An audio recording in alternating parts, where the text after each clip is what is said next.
Hi, I'm Cynthia Schiller. Please like and subscribe. So I had kind of a tough thing to do at school. A friend of mine who also works there, her son had come to me and started telling me that he was struggling with something. And I started talking to him a little bit more, trying to figure out what was going on. And he started showing certain signs of schizophrenia. And I work in the elementary schools. So he started saying that he's hearing voices. He's afraid of what he might do to his parents.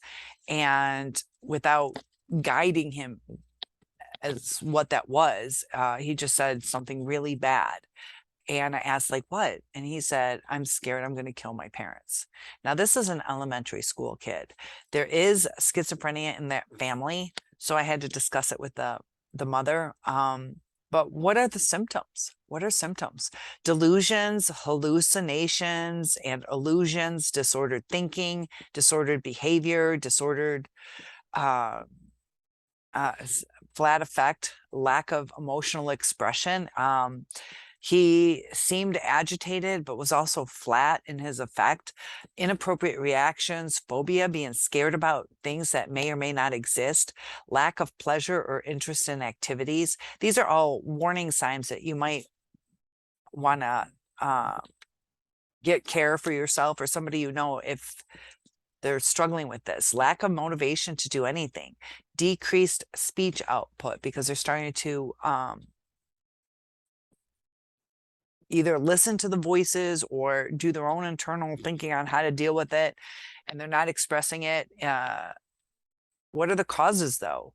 They're not exactly sure, but there's brain chemistry things that go on. And with schizophrenia, once you cross over, it's like a ledge. Once you cross over this ledge, you can't come back. So there are medications. A lot of times, some of these medications can cause weight gain, so people don't like to take them, or they'll stop taking them for that reason, or they feel that they're cured, but they need that medication. So a lot of schizophrenics stop taking medication. It just causes a cycle to go over and over again. So there's neurotransmitters, and it has like an abnormal functioning such as dopamine, and that can cause schizophrenia. There's also the hereditary factors. It does seem to run in families. So if the parent has the disorder, a lot of times it's the offspring that can get this. This will be a second generation, and then sideways, but it is where she had seen her mother's eyes turn completely black, the things that the mother was doing. She was agitating, coming to the counter, filling a glass of water, like partially full, taking a sip, going for a while. Like she just kept going back and forth, like she didn't know what she was doing. Ended up in a mental institution for a while, several times, I believe. And they feel that a cause could be from just an abnormality in the brain. So when people are emotionally abused, there is some shrinkage in the brain. So there can be circuitry dysfunction, shrinkage in the brain, complications during pregnancy and birth that can cause brain damage.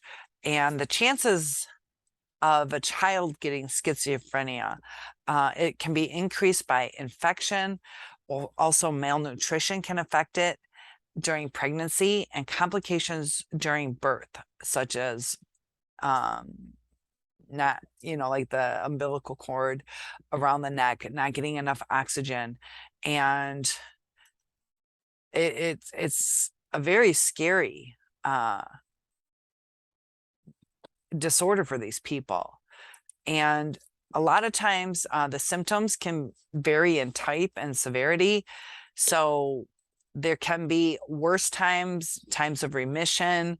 Some might always be present. So schizophrenia symptoms often start in the mid-20s. In women, it's in the late 20s. Men can get it earlier too, but usually late teens to mid 20s, and women are a little bit like 25 to 35. It does seem to run in families, and I've seen that. It can skip generations, but their thoughts are confused. You'll hear it in their speech. It's not going to make sense. Trouble concentrating. And a lot of times they can hear voices through televisions or radios, above and beyond what's just in their head. So it can lead to a really disordered life, hard time keeping jobs. So there is medication. I couldn't imagine having to go through life being scared of the thoughts in your head telling you to do evil things. So be aware of things and seek the help if you need it. But we are searching for what's going on with our narcissist, and it could be something completely different. So the more we know about all the different types of mental illnesses, we can better understand how to protect ourselves. So the thing with narcissism, though, is there's no cure for it. There's no pill for it. The only thing that a narcissist will respond to is medication for anxiety or depression. But there's nothing to kind of help them with their empathy or their actions. But with schizophrenia, they can calm down those voices in the head to give the person more of a healthier lifestyle. But it's just something to be aware of. There's so many different types of mental illnesses. And people who can have these thoughts control them, to where a little boy is scared he's going to kill his parents. Like, that's scary. Because talking to him, it didn't seem like he wanted to. It didn't seem like he was angry at his parents. And he said this thing that was really interesting. He said, I'm afraid that once this overtakes my brain, that I can't come back. And that's, like I said, once you cross over that threshold, and he's feeling that. He's feeling that. So they're going to do some more testing on him to see what's really going on. He's also on some medication for ADD, so it could be something related to the pill. He's only been on it for 3 weeks now. That's the thing too, certain side effects. You know, you hear all these medications out there, but all the different side effects that they have. You know, some people, what is it, Chantix or something like that? They talk about stopping smoking, but some of them have like suicidal tendencies now, or night terrors. And, you know, I had a friend who killed herself. She was on, I believe it was Xanax. Yeah, it was Xanax. Because of the medication. It sometimes has adverse effects. So treatment is available for certain things, but there's also side effects. So we'll see what's going on with this little boy. But when just looking at him, you knew he wasn't seeking attention. He was scared. He felt controlled. He felt he was about to be overpowered and about to do something he didn't want to do. And luckily, he voiced his concerns. I mean, he said he's afraid he might kill his parents. Mental illness is real in this world.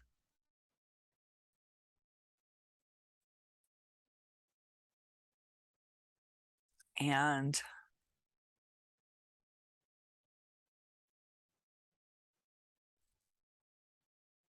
some of it doesn't have a cure. But we can take care of our own lives and get back on track, heal from that CPTSD. It takes time. It takes time, but we can do it. So comment below on some things that you've seen. I've seen schizophrenics, their whole effect just changes. I'll see you in the next video.